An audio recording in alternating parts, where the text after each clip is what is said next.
Hello, if you're already watching on replay with me. I think I said this last time, but it's been a while since I've done a live. It feels like that anyway.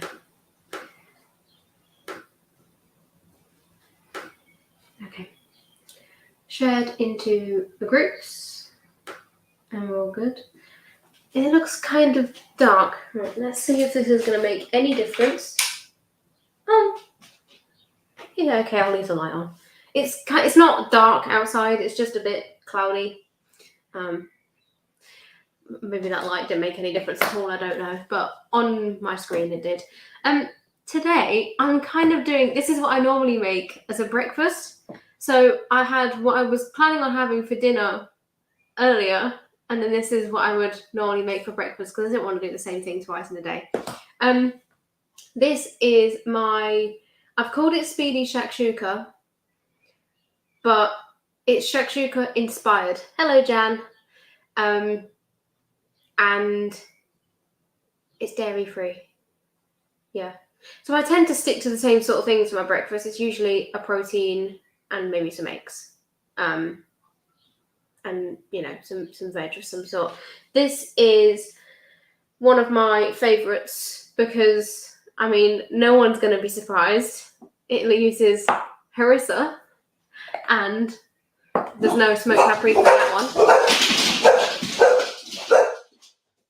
So I'm adding smoked paprika as well. Apologies for the dogs. I don't know what they're barking at. Probably a leaf. Now, the difference is... Oh, I'll chop the veg first so I can just use one knife.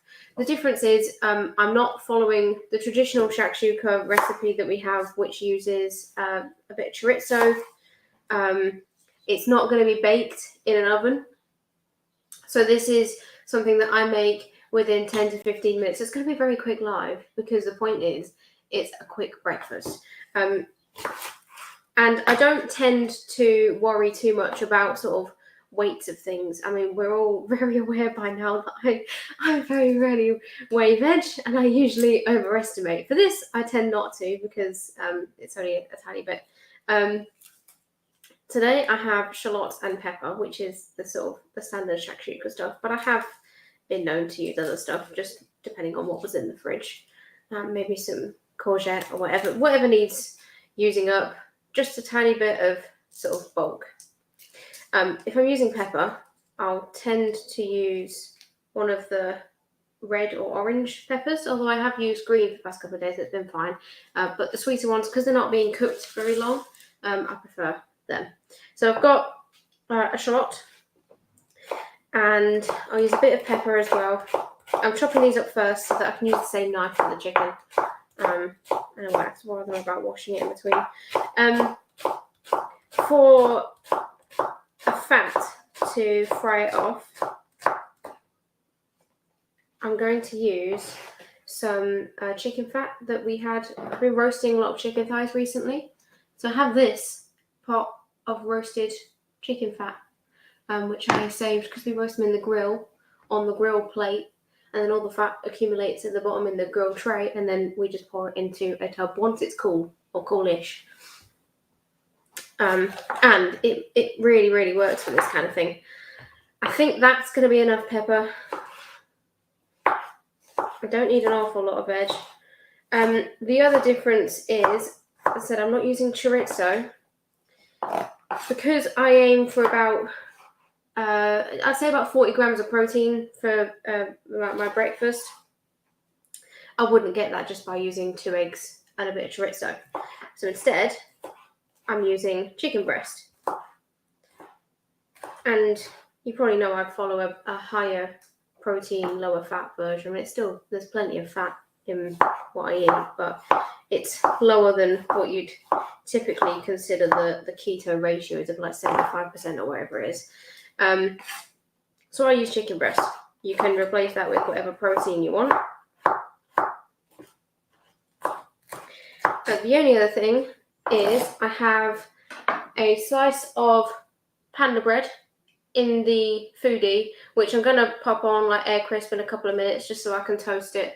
I prefer to dry it out so it's kind of like a cracker to dip in. our toaster's not particularly great. So that's that. I'm going to get the pan heated up. Basically, all of this is going to be made in one pan with a lid. And within 15 minutes, it should be done. Chicken, I tend to use about 150 grams. Now, these were quite large chicken breasts, so what I've done is I've cut off the fillet part of the one I used yesterday, which made the other part of the chicken breast about 150 grams, and I'm going to do the same for this one. So I can use that later. And okay, I've got 170 grams. I'm not going to worry about the extra 20 grams. These I'm going to need to chop quite small because I want it to cook quite quickly. Let's just chop off those bits. So how is everyone doing? I drove to Bedford this morning, quite random. Louis was picking up a mini fridge, so that was my journey this morning. Picking up a fridge at 9 a.m. Other than that, I've been getting some videos ready for Ketoroma. So there is a new recipe video for panda flour going up on the Ketoroma YouTube channel later today, in fact in an hour. It's for empanadas, which were really good. I'm wanting to make the filling again soon as well, because that's its own dish as it is. It's a really nice sort of spiced beef filling. But obviously making the little pockets of pastry and pan frying them. You bake them first and then you pan fry. Yeah, it was a really, really good recipe. So that will be going up very soon. I'm just going to wash my hands and then we can get everything frying off.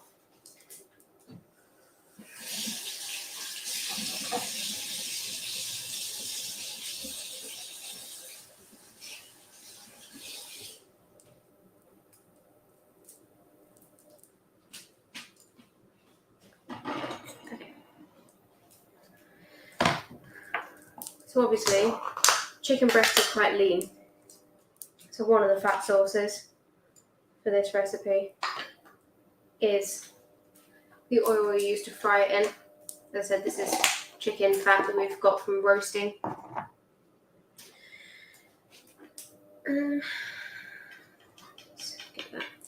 Get that melting.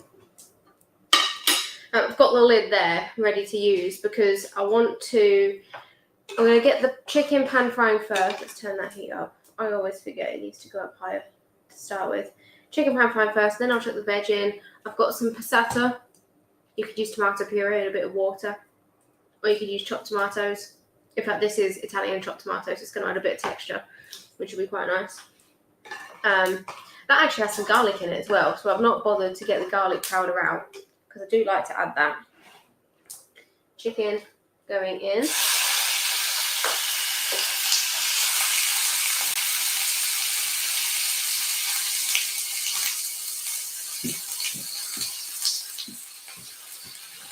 I'll get the veg in as well.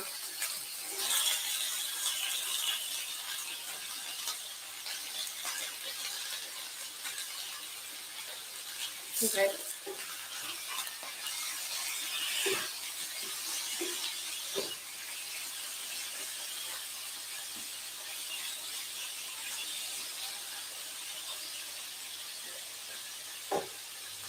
I'm going to give it a couple of minutes before I add the passata or chopped tomatoes.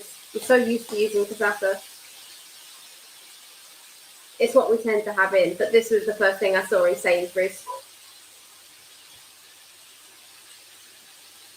I don't know what Coco's barking at now.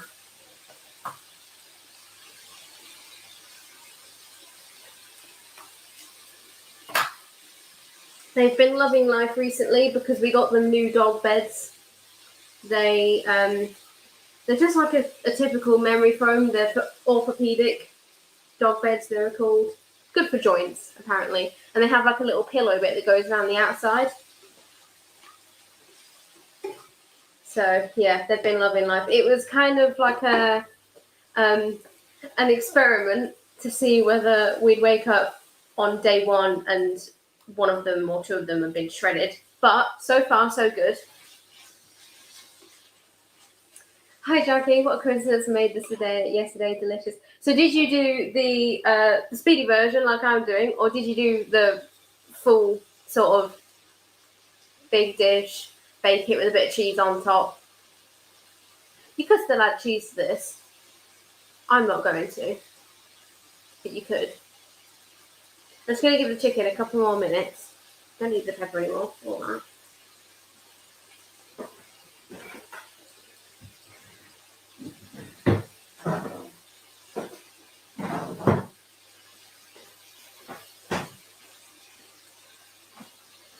Yeah. Well, see, Jan, because it's a meal for me, we've got a bunch of different meals in the fridge, like one portion stuff. So if I'm going to do a live, there's no point me making a big batch of something when we've already got a lot of stuff that needs to be used. And I really like this recipe, so I'm fine having it pretty much every single day. Right. The chicken's obviously not cooked yet, but it's almost white all the way around. I'm going to add in the chopped tomatoes. I might need to, oh no, it'll be fine. I didn't know how chunky the tomatoes would be. I haven't weighed that. It's probably about 100 grams, maybe a bit less. Along with that, typically if I don't have the harissa blend, I'll just use smoked paprika, salt, garlic, a bit of herbs, maybe some chili flakes. This one is already salt, cumin, chili, coriander, garlic, mint, caraway, and cayenne pepper. So the only thing I'm going to use alongside this is smoked paprika and a bit of extra salt. Because there's garlic in the chopped tomatoes and in this, I'm not going to bother adding anything else. I'm coming to the end of it, hang on.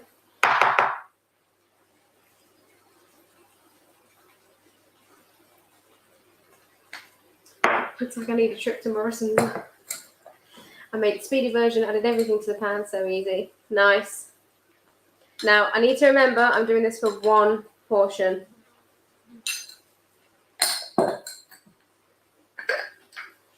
Oh, where's the salt spoon gone?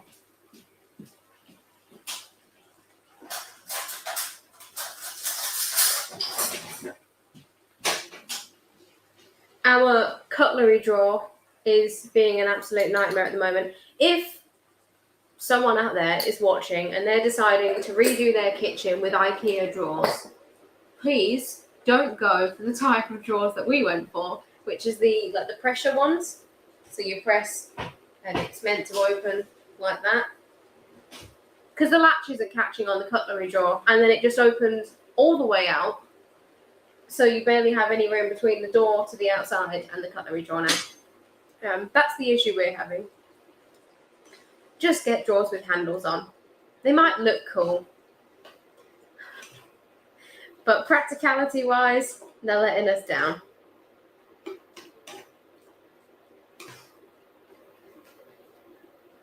All right, depending on how thin the passata is, I might... What's it doing now? Turn on. Come on, I need you back up and heating. Stop giving me errors. All right, 1 second. Oh, it's working now. I've got the towel just in case something went wrong with it. I think this one might be on its last legs as well. It's lasted a long time. I'll give it that. And it does have a crack down the middle, so maybe it does need replacing. Induction hobs are good. I say, worst case scenario, I just move the pan to the back, but then you won't be able to see much. Hi, Mira. Okay, this is pretty good. I don't want to reduce it too much more because I want to cook the eggs in the sauce, and I can always take the lid off towards the end if there's a bit too much water. Because they're chopped tomatoes instead of passata, I don't really need to worry about it. Farmer's eggs, which are quite small this time around. So I'm going to I use 2 generally. So I've made 2 little wells, and I crack the yolk into the wells, and then the little extra bits of whites just sort of go around the top. So you end up getting quite a good coverage.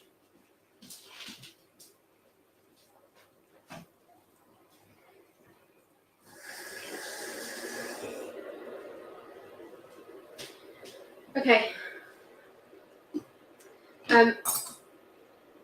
Last thing for this, cover with a lid. Cook the eggs on the top. Whilst I'm waiting for that, have my slice of panda bread. I'm just going to put it on air crisp. It dries out the best in there. I quite like it, quite cracker-like. And then I can dip it into the sauce. Okie doke.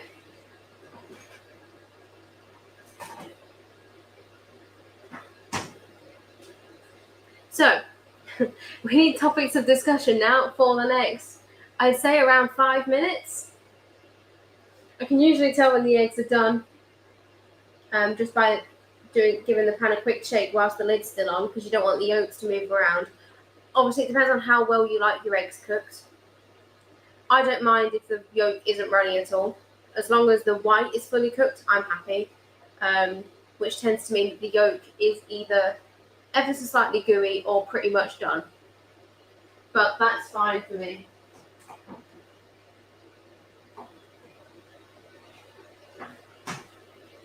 You definitely get a better cooked egg this way compared to if you were to crack the eggs in and then oven bake it. They tend to be more fully cooked if you oven bake, obviously, because it's a more powerful thing and they're cooking for less time. I'm going to need to turn the pan around because this heat is not very well distributed. I'm going to do that. This egg has started cooking really well, and this one is barely, well, it's not turning white at all yet. So I've turned it round. I don't know how that'll make a difference, but it actually looks like it is. Hi Nisha, found you on YouTube today and started following you from Facebook. Love your videos. Thanks. Always nice when someone new comes in. Yep, the egg's properly cooking now. I think it's about time we get a new induction hob. I've fried my floppy crackers and cracked 2 eggs in for breakfast, still using them. Nice. How much did you make? Because you made a lasagna with it as well. You got quite a good yield out of your panda flour crackers experiment.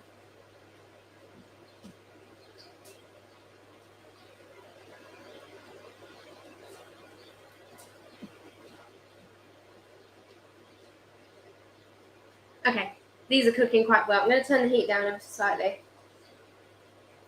Obviously, there's water starting to accumulate on the lid. True, Jan. See, I'm just used to making something, and then by the time I get to cutting it up to take photos, half of it's gone already. It's why Louis is getting a mini fridge, because for the next couple of months he wants to sort of learn how to shop for just him and Olivia. So he's getting his own mini fridge so he can put all of his stuff in there. Which means the stuff that I make won't disappear as quickly. It's a win-win. And I get to keep my coffee to myself. Which I'm very happy about because I don't like the prices right now. Right, I'm just going to check on the eggs. Oh, they're pretty much done. I'm going to take the lid off now. Get some of that liquid reducing. And it's basically done by this point. Yeah, the white is fully cooked, and actually that yolk is still squishy. So we've got a good balance. That yolk's a bit firmer. Again, I'm happy with that. This sauce smells really good. If you haven't tried the harissa blend from Morrison's yet, definitely give it a go. I need to get some more. It was on offer last time. 2 for £2 or something like that. I know you can make it yourself.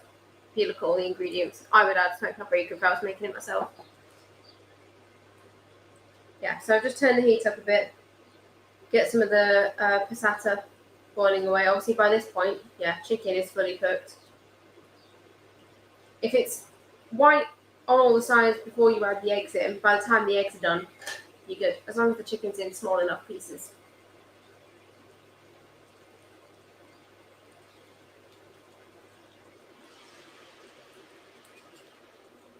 And the bread will need a couple more minutes.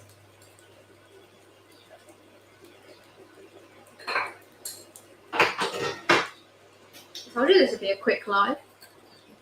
It's actually longer than I anticipated, but I do like to waffle when I have something to say.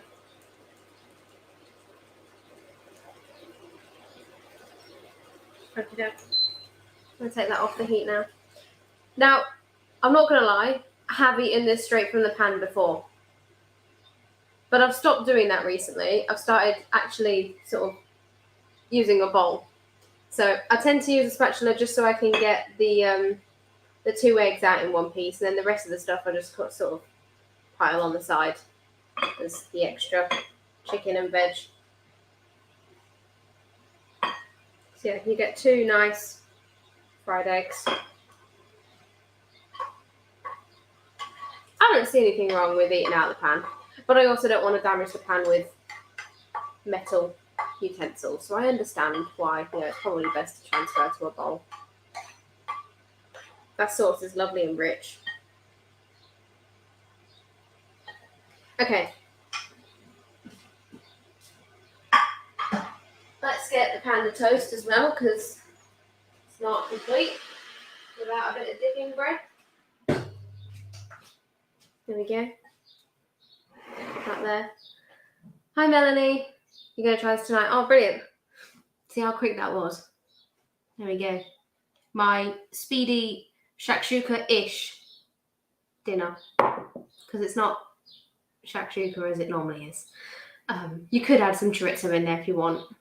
Honestly, I just prefer to use chicken to get the protein in that I need. There we go. That's it. 23 minutes and we're done. It's kind of like a merge between the shakshuka recipe in the library, and also there's a breakfast in a pan recipe in the OMG cookbook. Blend those 2 together. So quick you missed it, Helen. Oh, at least you can watch it back and it won't take too much time. I'm going to go and enjoy this now. The next live is the Q&A on Friday. And then Gemma, so the Q&A at 6:30 on Friday, and then Gemma's live on Saturday at 5 p.m. instead of Sunday. So it's a Saturday live. That is lamb keema. Here is the link to the timetable. Sorry, I was late getting it out this week. There we go. Oh, lovely. Cool. Thank you very much for watching, and I will see you on Friday.